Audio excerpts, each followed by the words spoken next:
Le Parlement burkinabé à la 17e session de l'Union parlementaire des États membres de l'Organisation de la coopération islamique UPCI. À la tête d'une délégation de parlementaires, le président Bougouma a pris part aux travaux de cette session, rencontré la diaspora burkinabé et accordé des audiences à des personnalités. Les détails à suivre dès le début de ce magazine. La rubrique dossier est consacrée à la nuit de l'artisan méritant avec les lauréats du concours Pôle des régions du Burkina Faso. Du travail du jury au résultat, nous reviendrons en détail sur ce concours dont les prix sont décernés par l'Assemblée législative de transition. Vous êtes à la tribune du Parlement. Merci de nous suivre.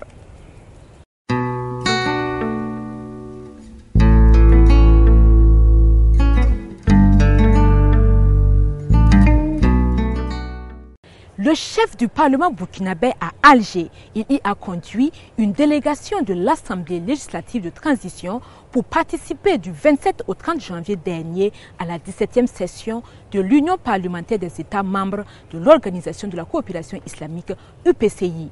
Placée sous le thème « Le monde islamique et les défis de la modernisation et du développement », cette rencontre a regroupé plus d'une vingtaine de présidents d'assemblée. Prenant la parole, le docteur Ousmane Bougouma a invité ses pairs à plus d'engagement dans la lutte contre le terrorisme. La cérémonie officielle de cette rencontre avec notre reporter Salimata Gaïla Barou. C'est le Centre international des conférences d'Alger qui a accueilli les participants de la 17e session de l'Union parlementaire des États membres de l'Organisation de la coopération islamique UPCI. Des représentants de plus de 35 parlements de pays musulmans et plus de 22 présidents de parlement ont pris part à cette session. Le président de l'Assemblée législative de transition, le docteur Ousmane Bougouma, présent à cette rencontre, s'est adressé à ses pairs. Le Burkina Faso est en proie à des attaques terroristes. Ces attaques sont perpétrées par des mécréants, se réclamant abusivement de cette belle religion que nous pratiquons tous. C'est hors la loi, endeuille des populations innocentes et provoque des déplacements massifs. Ces massacres innombrables ont également pour conséquence la fermeture d'infrastructures sanitaires et scolaires, jetant ainsi des milliers d'enfants dans la rue.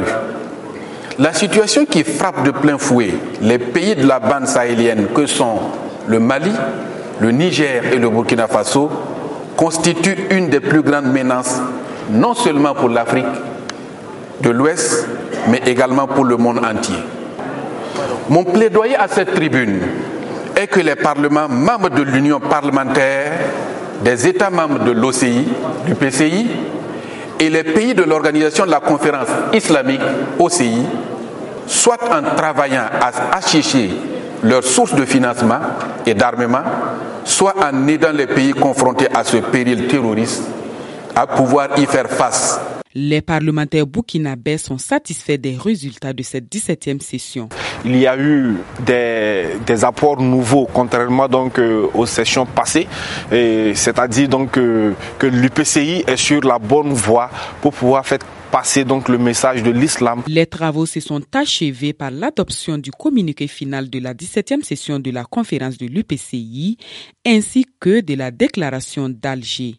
Dans la dite déclaration, les participants ont affirmé leur engagement à la réalisation des objectifs de la réunion et des principes de l'Union qui visent à œuvrer pour la paix, la démocratie et la stabilité dans le monde islamique. En marge de cette conférence, le président Bougouma a accordé des audiences à ses homologues. Parmi eux, on peut citer le président de l'Assemblée nationale de la Côte d'Ivoire et celui du Sénégal. Il a été notamment question de coopération bilatérale entre les différents parlements et des questions sécuritaires. Salimata Gaïla Barou nous fait le point. C'est au total une dizaine d'audiences officielles que le chef du Parlement burkinabé a eu avec des chefs de parlement présents en Algérie pour la 17e session de la conférence de l'UPCI. Parmi ces personnalités, Adama Bictogo de la Côte d'Ivoire et Mam Diop du Sénégal. Le Burkina, comme beaucoup de pays de Sahel aujourd'hui, est confronté au problème du terrorisme. Et la Côte d'Ivoire faisant frontière donc avec le Burkina, naturellement que nous avons échangé sur cette situation. Nous avons discuté des questions bilatérales entre nos deux pays, la coopération, mais aussi des questions sécuritaires. Et nous sommes entretenus et nous avons pris date pour, en tout cas, renforcer la coopération, l'expérience parlementaire entre nos deux pays. Mohamed Ouzine du Maroc et Ahmed Saad d'Égypte se sont également entretenus avec le chef du Parlement burkinabé. Suivront avec leur délégation le professeur Mustafa Santop de la Turquie, Zaïd Akram Durrani du Pakistan, Mohammad Paker Galibaf de l'Iran et le Koweït avec Tamer Al-Soueh. Avec toute cette délégation, le docteur Bougouma a discuté des possibilités de partenariat et de partage d'expériences dans la lutte contre l'insécurité, le renforcement de la coopération parlementaire bilatérale, les alliances diplomatiques parlementaires dans les instances de décision mondiales et continentales. Les différentes parties se sont montrées ouvertes pour des partenariats bilatéraux face aux défis sécuritaires. Le président de l'ALT a mis à profit ce séjour dans la capitale algérienne pour rencontrer la communauté burkinabé vivant dans ce pays. C'était à l'ambassade du Burkina à Alger. Des Burkinabés venus des 4 coins de l'Algérie ont participé à cette rencontre et salué l'initiative. On en sait davantage avec Salimata Gaïla Barou. Le président de l'Assemblée législative de transition face à la communauté burkinabé vivant en Algérie, à la faveur de la 17e session de la conférence de l'UPCI, Ousmane Bougouma, présent en terre algérienne, a avec sa délégation rencontré les ressortissants burkinabés résidant dans ce pays. Une initiative saluée par l'ambassadeur du Burkina Faso à Alger. Cette visite aujourd'hui nous honore et on pense que ça sera un début du réchauffement des relations entre l'Algérie et le Burkina Faso. L'Algérie est un pays ami, un pays voisin d'autres pays voisins. Et beaucoup de ressortissants africains passent par l'Algérie pour aller au-delà de la Méditerranée. Les délégués des ressortissants burkinabés présents à cette rencontre ont profité de l'occasion pour souligner quelques problèmes auxquels ils font face en terre algérienne. Depuis 2014, il y a eu une rupture de coopération au niveau universitaire entre le Burkina Faso et l'Algérie, dont on ignore la raison ou bien les raisons. Donc, ce qui fait que depuis 2014 jusqu'à l'heure actuelle, généralement, les gens qui viennent ici viennent directement par l'ambassade d'Algérie. Donc, ça veut dire qu'ils viennent sans la bourse étatique. Selon les services consulaires, ils sont environ 516 Burkinabés à vivre sur le sol algérien avec plusieurs profils, entre autres, des étudiants, des commerçants, des religieux. Les relations diplomatiques entre l'Algérie et le Burkina Faso datent de 1978. Cap sur le Salon international de l'artisanat de Ouagadougou Siao, qui a tenu sa 16e édition du 27 janvier au 5 février dernier pour le plus grand bonheur des visiteurs, mais également des exposants venus des différentes contrées pour donner à voir leur savoir-faire et leur créativité. Parrain de cette édition, le président de l'Assemblée législative de transition a rendu un hommage aux artisans, Idrissa Warga et Eliseta Nakanabo, pour le compte-rendu. Le Salon international de l'artisanat de Ouagadougou a tenu toutes ses promesses du 27 janvier au 5 février dernier dans la capitale burkinabé. Placé sous le thème « Artisanat africain, levier de développement et facteur de résilience des populations », ce salon a été le rendez-vous d'échanges commerciaux avec des artisans, pourvoyeurs d'emplois et de richesses. J'ai la ferme conviction qu'un secteur de l'artisanat bien organisé et accompagné, du fait de son extraordinaire vivacité et de sa grande flexibilité, contribuera à impulser le développement socio-économique de notre pays. En sa qualité de parrain de cette édition, le chef du Parlement, après une visite des stands d'exposition des artisans, s'est dit impressionné par la qualité des produits exposés et le génie créateur des artisans. Après avoir fait le tour des différents stands, on constate une certaine vivacité. On constate que beaucoup de pays ont fait le déplacement. J'ai vu le Sénégal, le Togo, le Congo-Brazzaville, Madagascar, donc des artisans venus de loin. Ce qui veut dire que malgré les difficultés que nous traversons, la destination Burkina Faso est une destination toujours recommandé. Le docteur Ousmane Bougouma a félicité les organisateurs pour avoir réussi le pari de la tenue de cet événement malgré le contexte difficile.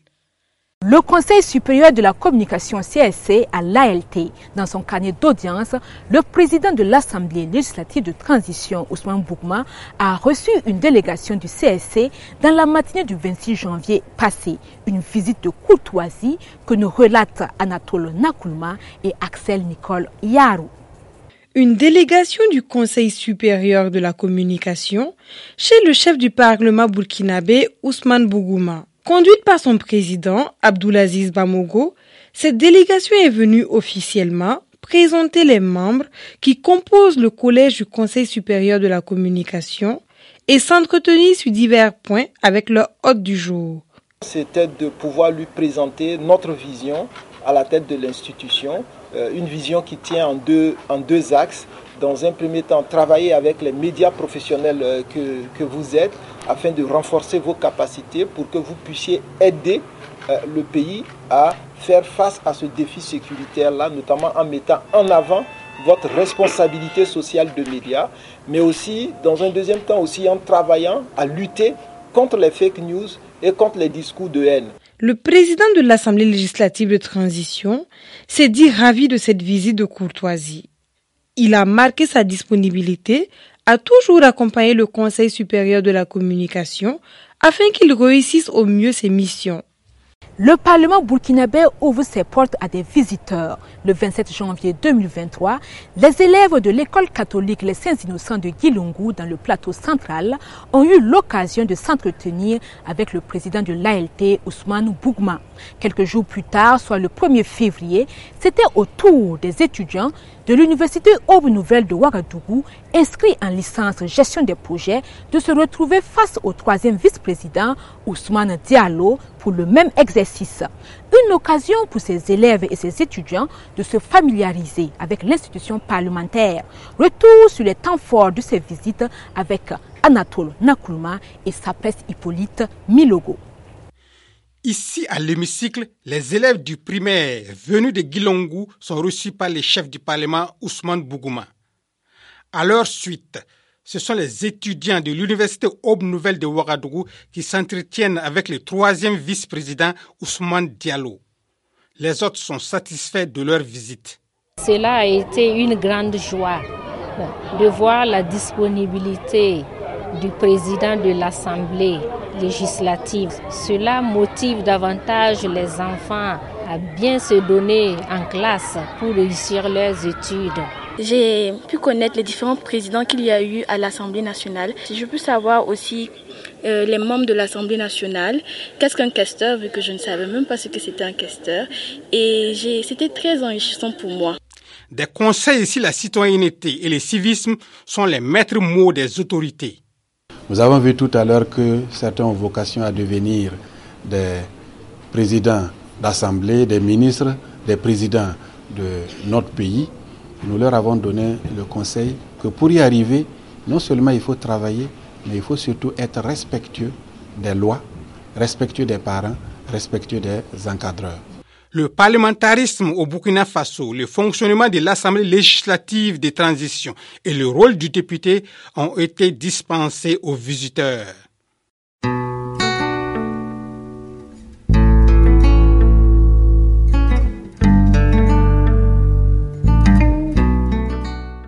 Dans l'interview express de ce magazine, Salimata Gaïla Baro s'entretient avec le secrétaire général de l'Union parlementaire des États membres de l'Organisation de la coopération islamique UPCI. Sont abordés des sujets ayant trait au rôle et à la mission de l'UPCI ainsi que la contribution des députés du Burkina au sein de cette organisation.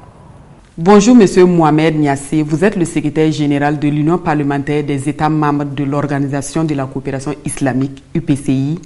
Dites-nous quelles sont les missions et attributions de cette organisation. Les orientations et les objectifs de l'UPCI, c'est de faire mieux rapprocher les États membres dans l'Organisation de la coopération islamique et faire discuter aussi pour avoir terrain d'entente entre les pays membres et les parlements membres et aussi essayer maximum possible de réconcilier les États membres s'il y a des difficultés ou malentendus entre quelques pays. Aussi, dans les objectifs de l'UPCI, c'est de faire purifier l'image de l'islam par rapport à ce qui se passe dans beaucoup de pays dans le monde. Dans quel cadre et quel contexte cette organisation a été mise en place? Comme à l'OCI, c'est le gouvernement qui se rencontre à travers des ministères des Affaires étrangères. Il fallait qu'on crée quelque chose pour être parlement, pour soutenir ces organes administratifs de l'OCI. Le PCI a été créé en 1999 pour être bras parlementaire pour l'OCI à Jeddah. Dans l'UPCI, il y a 3 groupes. Groupe africain, groupe arabe et groupe asiatique. On a aussi 3 langues. La première langue c'est l'arabe, deuxième langue c'est l'anglais et troisième langue est le français. Alors l'UPCI se compose de 57 pays islamiques avec 54 parlements membres de l'UPCI. Aujourd'hui, quels sont les acquis de l'UPCI en termes de coopération parlementaire entre les différents parlements? Il y a beaucoup de réalisations que mes prédécesseurs ont déjà fait. À chaque fois qu'il y a des problèmes entre les pays membres, le secrétaire général se déplace ou envoie une mission pour voir comment résoudre ce genre de problèmes. On a évolué, on a créé beaucoup de comités. Récemment, on a créé comité de minorités musulmanes dans les pays non membres de l'UPCI, que l'UPCI a adopté à Ankara, en Turquie, l'année passée. Et la commission a commencé ses activités en visitant les communautés islamiques en France et en Allemagne. On a aussi voyagé sur Bangladesh pour voir nos frères de Myanmar qui ont été expulsés de leur pays. Ils sont à peu près 1,1 million et quelques mille personnes que nos frères Bangladesh sont adoptés dans leur pays, dans des conditions très difficiles. Il y a beaucoup de coopération aussi entre les pays membres de l'UPCI. Le Burkina Faso est membre de cette organisation depuis sa création. Quelle est votre appréciation par rapport à sa contribution pour le bon fonctionnement de l'Union? Comme d'habitude, le Burkina Faso joue un rôle très actif. Ils ont pris l'engagement pour organiser notre conférence 2 fois. La 16e conférence a été organisée à Ouagadougou. Mais à cause de Covid, toutes les activités étaient arrêtées. Alors Burkina Faso a demandé d'organiser la 17e conférence. Mais malheureusement, avec ce qui se passe là-bas, on ne pouvait pas aller le faire en Burkina parce qu'à cette époque-là, il n'y avait pas Assemblée nationale de transition. Mais au passage, je salue beaucoup les rôles que Burkina Faso a déjà exercés dans les activités de l'UPCI.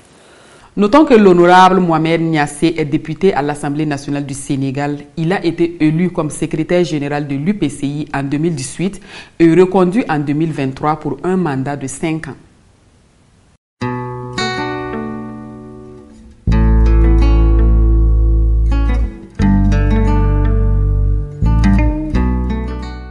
Dans le dossier du jour, nous revenons sur la 16e édition du CIAO. Pour cette édition, l'Assemblée législative de transition a primé 3 œuvres qui valorisent l'artisanat dans les régions.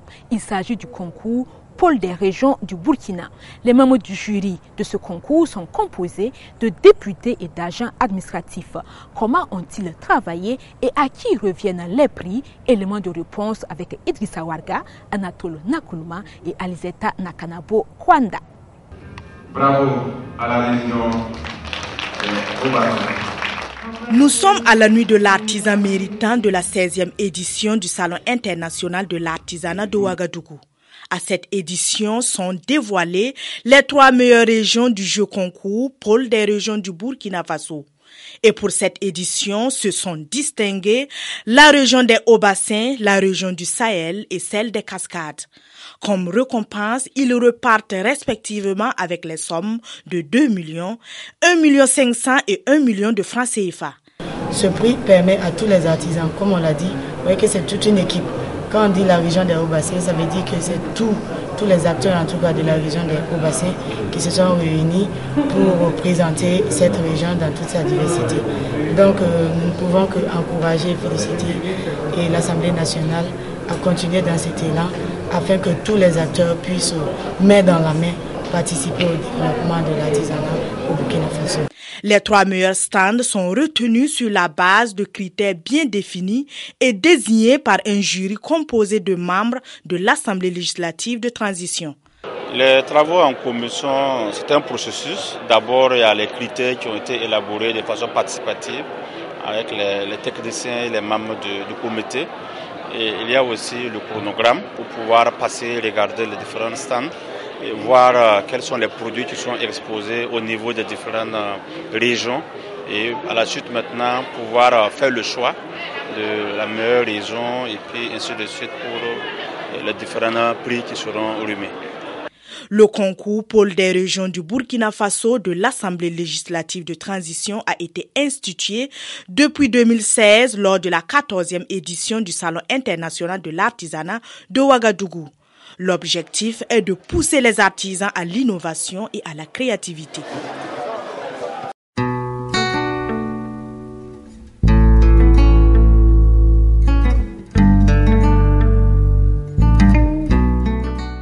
L'UPCI a occupé une part large dans notre magazine aujourd'hui, ce qui amène la rubrique vocable parlementaire à s'intéresser aux parlements internationaux. Que doit-on retenir de ces institutions suivant les explications du chargé des relations publiques à l'Assemblée législative de transition, M. Honora Bationo. Un parlement international est un parlement qui regroupe plusieurs parlements nationaux autour des missions essentielles telles que voter la loi, consentir l'impôt et enfin contrôler l'action du gouvernement. En Afrique, le parlement type qui regroupe tous les parlements du continent est le parlement panafricain. Ce parlement-là a son siège en Afrique du Sud, plus précisément dans la ville de Midrand. Le parlement panafricain travaille en étroite collaboration avec la Commission de l'Union africaine. Les textes adoptés par le parlement panafricain sont ratifiés par tous les parlements nationaux africains, avant que les chefs d'État n'apposent leur signature pour reconnaître l'accord. En Afrique de l'Ouest, nous avons 2 parlements communautaires, encore appelés parlements internationaux. Ce sont d'abord le CIP-UEMOA. Le CIP-UEMOA, c'est le comité interparlementaire de l'Union économique et monétaire ouest-africaine. Le CIP-UEMOA est le parlement de l'espace UEMOA qui regroupe les 8 pays. Le CIP-UEMOA compte en tout 40 membres, à raison de 5 députés par pays. Son siège est au Mali, dans la capitale malienne. Le deuxième parlement international de l'Afrique de l'Ouest est le parlement de la CEDEAO. Le parlement de la CEDEAO regroupe les 15 pays de l'Afrique de l'Ouest, membres de la communauté économique des États de l'Afrique de l'Ouest. Le siège de ce parlement est au Nigeria, plus précisément dans la capitale Abuja. En Afrique centrale, le Parlement international est le Parlement de la CEMAC. Ce Parlement est exactement l'équivalent du CIP-UEMOA en Afrique de l'Ouest. La CEMAC, faut-il le rappeler, est la communauté économique et monétaire de l'Afrique centrale. Le Parlement de la CEMAC regroupe 6 pays. Ce Parlement-là a son siège à Malabo, en Guinée équatoriale. Le Parlement de la communauté de développement d'Afrique australe, en abrégé Parlement de la CDAA pour les francophones et la Southern African Development Community, encore appelée Parlement de la SADC pour les anglophones. Le Parlement de la SADC regroupe les 16 pays de l'Afrique au sud du continent. Pour l'Afrique de l'Est, le Parlement international est l'Assemblée législative est-africaine, en abrégé ALEA pour les francophones, et pour les anglophones, l'EALA, qui signifie en anglais East African Legislative Assembly. Le Parlement d'Afrique de l'Est siège à Arusha, en Tanzanie.